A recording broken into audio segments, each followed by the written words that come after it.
இடைவெளிக்கு பிறகு மீண்டும் உங்களை ஒரு சிறுகதையுடன் சந்திக்கிறேன்.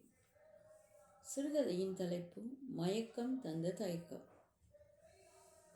வாசலில் மீராவின் வருகையைக் கண்டு நடராஜன் திகைத்தார். குழந்தையோடு தனித்து வருகிறாய் அம்மா என்று கேட்டதும் அவள் கண்கள் கலங்கின. எதுவும் பேசாமல் உள்ளே வந்தாள். ராசம் குழந்தையை வாங்கி அணைக்க சோபாவில் உட்கார்ந்தாள். மாமா, எனக்கு ஒரு தலைவலி ஒன்று அடிக்கடி வருகின்றது. வந்தால் சமையல் செய்யவோ குழந்தையை தூக்கவோ எதுவுமே செய்ய முடியவில்லை.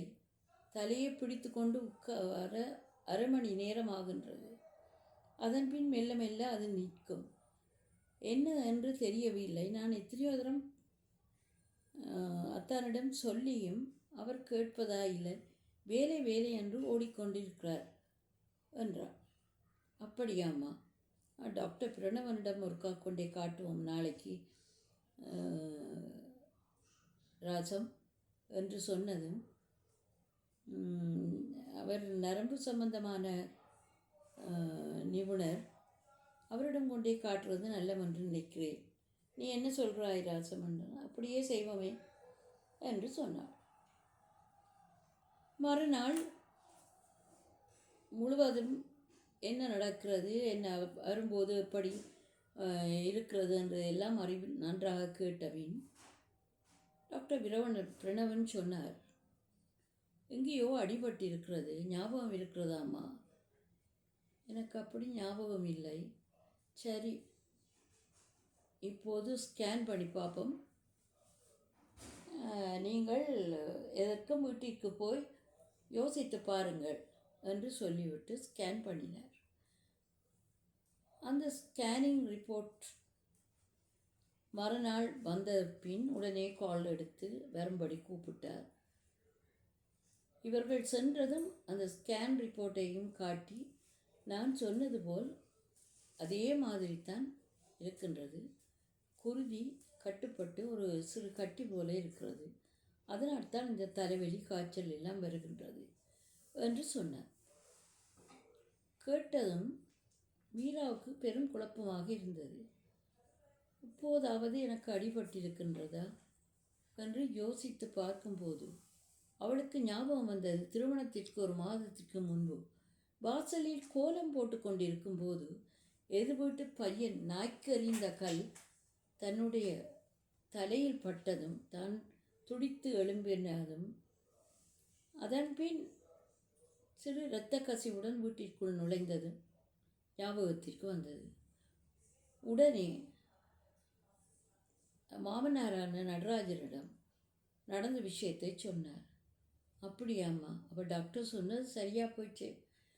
சரி, நாளைக்கு இதை பற்றி பேசுவோம் என்று சொல்லி மறுநாள் காலை கிளினிக்கு போனவுடன் இந்த விஷயத்தை சொல்கிறார். அவர் சிரித்து கொண்டே, சரி, ஒன்றும் பிரச்சனை இல்லை, 4 இன்ஜெக்ஷன் போடுவோம், போட்டு அது கரைந்தால் சரி, அப்படி இல்லை என்றால் சிறு ஆப்ரேஷன் ஒன்று செய்ய வேண்டி வரும் என்று சொன்னதும், ஆப்ரேஷனா, தலையிலா என்று ராசம் கேட்க, ஆமாம், அதெல்லாம் இப்போ சர்வசாதாரணம் என்று கூறினார். உடனே பிரபாவிற்கு இவர்கள் தந்தி கொடுத்தார்கள். உடனே வரும்பட்டி வாசலில், கிளினிக் வாசலில் அவனை கண்டதுமே தகப்பன் நடராஜனுக்கு சரியான கோபம் வந்தது. இப்படித்தான் பொறுப்பில்லாமல் நிற்பாயா? உன்னை நம்பித்தானே இவ்வளவு தூரம் நாங்கள் கல்யாணம் செய்து அனுப்பி வைத்தோம். என்ன இது? ஒரு கணவன் என்றால் எப்படி இருக்கணும் என்றது தெரியாதா என்று கோபத்தில் திட்டினார். ராசம் கண் கலங்கி, இதற்கும் நீ கொண்டு போய் ஒரு தரம் ஹாஸ்பிட்டலில் காட்டி இருக்கலாம் தானே என்று சொல்லவும் அவன் பேசாமல் இருந்தான். வேலை அம்மா, அதாவது நான் சாதாரண தலைவலி என்று தான் நினைத்தேன். அவரவருக்கு வந்தால்தான் தெரியும் தலைவலியும் காய்ச்சலும் எப்படி இருக்கும் என்று. நீ அவளை கோபித்திருக்கிறாய், உன்னுடைய தவறை பற்றி நீ யோசிக்காமல் என்றதும் தலை குனிந்தார். பிரணவன் இருவரையும் கூப்பிட்டு நடந்த விஷயத்தை சொல்லி, இந்த இன்ஜெக்ஷன் சரியாக வேலை செய்ய வேண்டுமென்று நீங்கள் ஏதாவது நேர்த்திக்கடன் வையுங்கள் என்றும் கூறினார். உடனே ராஜன் வேண்டாத தெய்வமும் இல்லை, கோயிலும் இல்லை. அப்போது நடராஜன் சிரித்து கொண்டே சொன்னார், நீ எந்தெந்த கோயிலுக்கு நேர்த்திக்கடன் வைக்கிறியோ அதை எல்லாத்தையும் ஒரு கொப்பியில் எழுதி வை, பிறகு அதை மறந்து மீண்டும் பிரச்சனைகள் வராமல் இருக்க வேண்டும் என்று. நாளும் பொழுதும் பேசினாலும் சிரித்தாலும் அவர்களுக்கு கவலை மனதில் வேரோடிக்கொண்டிருந்தது. 4வது இன்ஜெக்ஷனும் போட்ட பின் மறுநாள் வரும்படி அவர் சொன்னார். மீண்டும் ஸ்கேன் எடுத்து பார்த்தபோது அந்த கருப்பு புள்ளியாக இருந்த இடம் காலியாக இருந்தது. நீண்ட பெருமூச்சு இருவரும் விட்டனர். மீராவுக்கு மகிழ்ச்சி என்றால் சொல்ல முடியாது.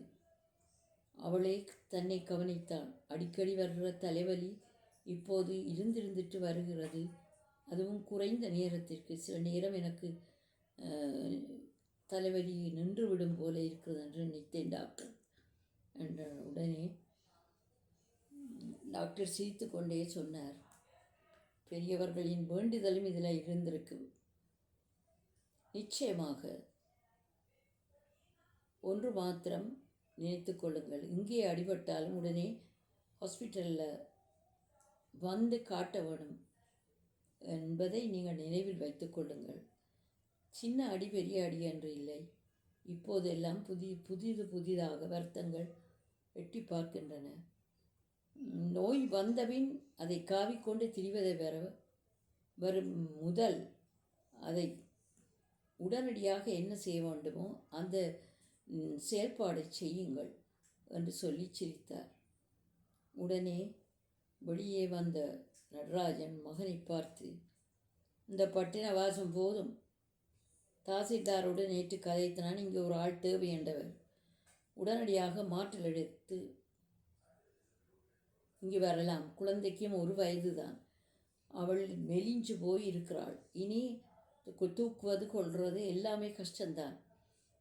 கொஞ்ச நாள் எங்களோடு இருந்து நல்ல ஓய்வெடுத்து கொஞ்சம் உடம்பு தேறட்டும். அதுக்கு பிறகு நீங்கள் விரும்பியபடி தனிமையான வாழ்க்கையை தெரிவு செய்யுங்கள். இப்போது எல்லோரும் இங்கேயே தான் இருக்க வேண்டும் என்று கொஞ்சம் கண்டிப்பாகவே கூறவும் பிரபாக்கு எதுவுமே சொல்ல முடியவில்லை. அப்படியேப்பா என்று சொல்லி அடுத்த மாதமே மாற்றலாகி வந்தார். இப்போது இருவரும் எந்த ஒரு பிரச்சனையும் இல்லாமல் சந்தோஷமாக கோயில் குளம் என்று தெரிய தொடங்கினார்கள். கொஞ்சம் உடம்பும் தேறி வந்தது. அப்போதுதான் அவர்களுக்கு தெரிந்தது, தங்கள் குழந்தையின் பலனும் பிறந்த நேரம் ஜோசியர் சொன்னதும் இன்று நடந்த இந்த நிகழ்வுகளும் சரியாக இருக்கிறது என்று. அதை நடராஜன் குறிப்பிட்டு சொல்லி சிரித்தார். பலே புயர் வழியாக இருக்கிறானே உன்னுடைய மகன் என்று சொல்லி சிரிக்கவும் எல்லோரும் அந்த சிரிப்பில் கலந்து கொண்டனர். இந்த மயக்கம் தந்த தயக்கங்கள் அத்தனையும் காற்றாய் பறந்தன. நன்றி, வணக்கம். சத்யா சிவா.